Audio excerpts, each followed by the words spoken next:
దేశానికి రెండో రాజధాని చేయాలనే నినాదం ఏదైతే ఉందో ఇది తెలంగాణకు లాభం అని మీరు ఎట్లా అనుకుంటున్నారు? ఇప్పుడు తెలంగాణ రాష్ట్ర రాజధాని అంటే తెలంగాణ ఏర్పడితే హైదరాబాద్ రాజధాని వల్ల వచ్చిన ఉద్యోగాలు ఇప్పటివరకు 11 సంవత్సరాల తర్వాత కేవలము వచ్చింది 1,20,000 ఉద్యోగాలు నింపారు.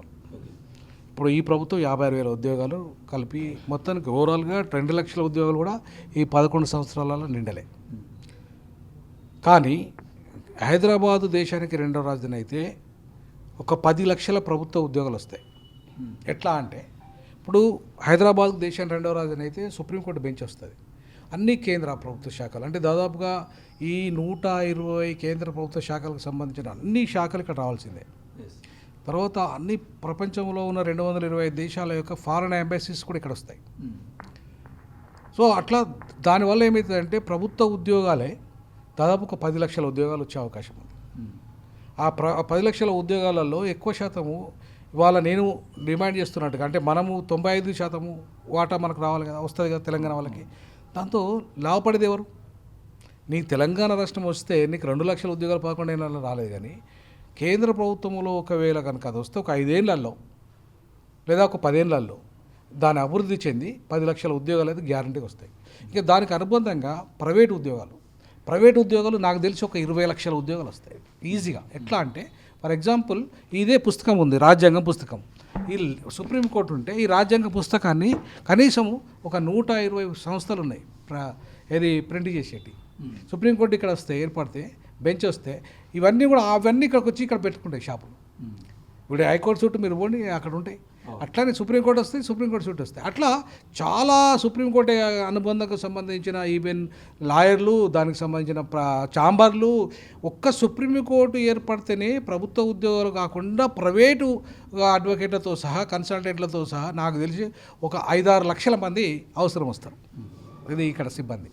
సో అంటే ప్రైవేటు రంగంలో కూడా నీకు సిబ్బంది వచ్చేస్తుంది. అంటే ఒక్క సుప్రీంకోర్టే వస్తే ఇంకా మిగతా ప్రైవేట్ రంగం. కాబట్టి ఇవాళ ఒక దేశ రాజధానిగా వస్తే హైదరాబాద్ అయితే ఇవాళ ఢిల్లీ మున్సిపాలిటీకి ఎంత బడ్జెట్ వస్తుందో మొత్తం దక్షిణాదిలో ఉన్న ఆల్ క్యాపిటల్ సిటీకి అంతే బడ్జెట్ వస్తుంది. కానీ ఇప్పుడు సమానం వస్తుంది. హైదరాబాద్ సెకండ్ క్యాపిటల్ అయితే ఢిల్లీ మున్సిపాలిటీకి ఎంత బడ్జెట్ వస్తుందో అంత బడ్జెట్ ఓన్లీ హైదరాబాద్ మున్సిపాలిటీకే వస్తుంది. అంటే ఢిల్లీతో సమానంగా డెవలప్మెంట్ వస్తుంది. ఇంకా రెండో విషయానికి వస్తే ఇవాళ భూమి విస్తరణ అంటే ఒక 150 కిలోమీటర్ ఇప్పుడు 70 కిలోమీటర్ల వరకే విస్తరించింది హైదరాబాద్. కానీ అదే సెకండ్ క్యాపిటల్ అయితే ఒక 150 కిలోమీటర్లు విస్తరిస్తుంది. దాంతో ఆ 150 కిలోమీటర్ల భూమి వాల్యూ పెరుగుతుంది. సో భూమి రేటు పెరుగుతుంది. తర్వాత ఈ పరిధిలో సెకండ్ క్యాపిటల్ పరిధిలో ఉన్న అన్ని ప్రభుత్వ శాఖలు 60 ఏళ్ళు ఇప్పుడు మనం ఉన్నదిగా తెలంగాణ ప్రభుత్వంలో 65 ఏళ్ళుగా మారిపోతాయి ఉద్యోగులకు, ప్రభుత్వ ఉద్యోగులకు ఆటోమేటిక్గా. ఎందుకు? ఆ పరిధి వచ్చేస్తుంది కాబట్టి ఇవాళ అంటే ప్రభుత్వ ఉద్యోగులకు లాభమే, నిరుద్యోగులకు లాభమే, ప్రైవేటు సంస్థలకు లాభమే, అంతేకాకుండా బడ్జెట్ మున్సిపాలిటీకి బడ్జెట్ లాభమే. ఇవన్నీ లాభాలు చూసుకుంటే తెలంగాణ రాష్ట్రం ఏర్పడడం కంటే ఒక 100 రెట్లు హైదరాబాదు రెండవ రాజధానిగా ఏర్పడడం వల్ల అభివృద్ధి చెందుతుంది హైదరాబాద్. అంతేకాకుండా ప్రపంచంలో నగరంగా అభివృద్ధి చెందుతుంది. నేను ఒక వీడియో యాక్చువల్గా మీకు చూపెడదామంటే అది డిలీట్ అయిపోయింది. దాంట్లో ఆయన న్యూయార్క్ నగరం నుండి హైదరాబాద్కు మనకు ఫ్లైట్ వస్తుంది. ఆ పైలట్ ఫోటో తీశాడు నైట్లో, ఎర్లీ మార్నింగ్ వస్తుంది ఫ్లైట్. ఫోటో తీశాడు పైలట్, తీస్తూ న్యూయార్క్ నగరం కంటే డెవలప్ అయిపోయింది హైదరాబాద్ అని చెప్పేసి ఆయన కామెంట్ చేశాడు దాంట్లో. అంటే అర్థమైంది, ఒక న్యూయార్క్ నగరము అమెరికా నగరం ఎంతైతే డెవలప్ అయిందో అంత డెవలప్మెంట్ ఇవాళ హైదరాబాద్లో కనబడుతుంది. మన ఆ డెవలప్మెంట్ అంతా ఎవరికి ఆ ప్రయోజనం ఎవరికి పోవాలి? అదాని అంబారీకి పోవాలా? సంపన్నులకు మాత్రమే పోవాలా? ఈ ఉద్యోగాలు వస్తే సెకండ్ క్యాపిటల్ అయితే పేదవాళ్ళందరికీ వస్తాయి కదా ఉద్యోగాలు. దాంట్లో ప్రైవేటు సంస్థలలో కూడా పేదవాళ్ళు ఉద్యోగాలు చేసుకుంటారు కదా. మరి ఇవన్నీ కూడా పేదలకు రాకుండా ఉండడానికి, వాళ్ళ సెకండ్ క్యాపిటల్ రాకుండా ఉండడానికి బాబాసాహెబ్ అంబేద్కర్ 55లో చెప్పాడు, మీరు ఉత్తరాది పరిపాలన ఉండదు. ఈ దేశంలో దక్షిణాది వాళ్ళు కూడా ప్రజలే, వాళ్ళు ఓటేస్తారు, ప్రజాస్వామ్యాన్ని కాపాడుతారు. కాబట్టి వాళ్ళే ఎక్కువ పన్నులు కడతారు.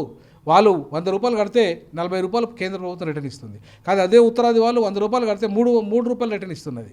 అంటే మనం కడుతున్న పన్నులు 40% మనం కడుతుంటే మొత్తం వాళ్ళ పన్నుల శాతం మొత్తం ఉత్తరాదిలో ఉన్న మొత్తం 85 కోట్ల జనాభా 3% పన్నులు కడుతుంటే 30% పన్నులు కడుతున్నాం మనం.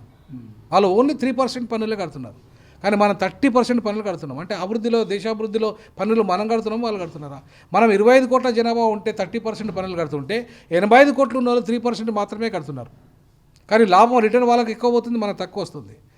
ఎందుకు అంటే వాళ్ళ జనాభా ఎక్కువ, కాబట్టి వాళ్ళ ఓటు వాల్యూ ఎక్కువ, కాబట్టి వాళ్ళే పార్లమెంట్ అంటే ప్రధానమంత్రి పదవి తీసుకుంటారు, వాళ్ళే స్పీకర్ పదవి, వాళ్ళే రాష్ట్రపతి పదవి, వాళ్ళే డిప్యూటీ రాష్ట్రపతి పదవి, వాళ్ళే కేంద్ర మంత్రులు కీలక శాఖలన్నీ వాళ్ళే, రక్షణ శాఖ, విదేశీ శాఖ అన్నీ కూడా వాళ్ళే తీసుకుంటారు.